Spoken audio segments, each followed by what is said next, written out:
Excellent.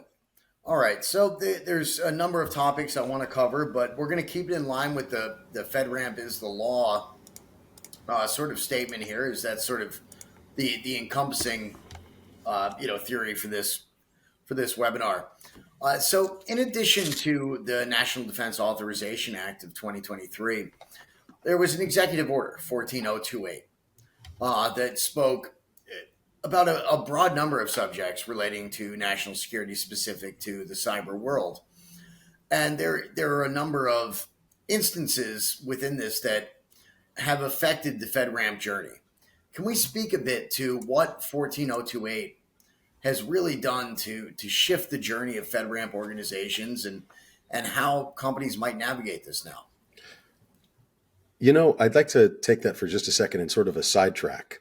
I think 14028 was important for a lot of reasons.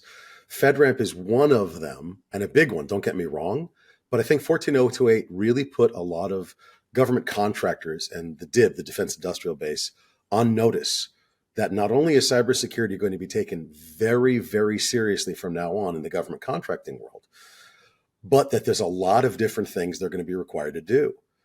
It brought out SBOM, software bill of materials. It brought out zero trust. It brought out FedRAMP. It brought out, and so many things they were told, by the way, you're going to be doing this and we're going to be taking it seriously and there's going to be significant sanctions. And I think that was the time, I believe when they introduced that, somebody went False Claims Act because it was, we've already done this. And I was laughing when I heard that because honestly, I'm going to bring back a little history. December 31st, I think it was 2018, don't quote me on that, was when every federal government contractor was supposed to be 100% compliant with NIST 800-171.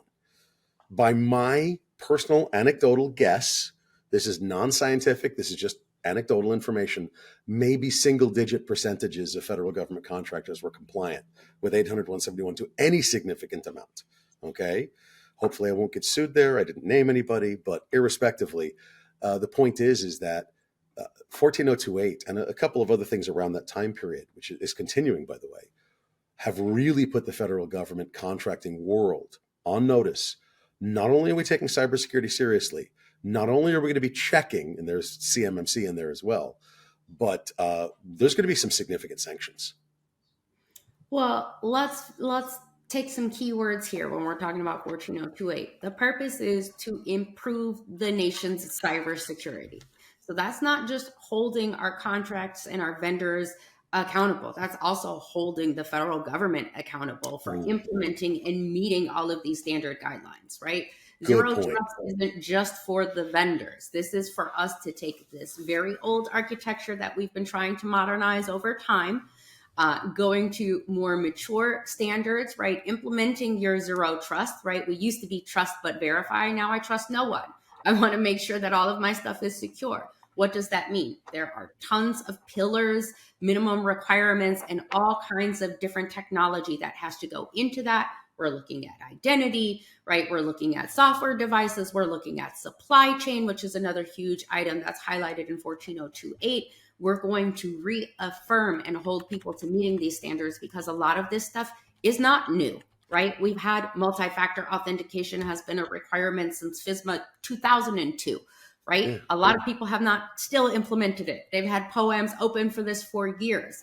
Now the government is saying, if you're going to do business with us, you must meet these minimum requirements. And if you cannot, then you're not allowed to play our game. And I love the fact that we're making that stance and holding people accountable. And that is part of the deal of making FedRAMP the law, right? That thou shalt, again, Gabriela with her draconian statements, but that's exactly what we're trying to do in modernizing this.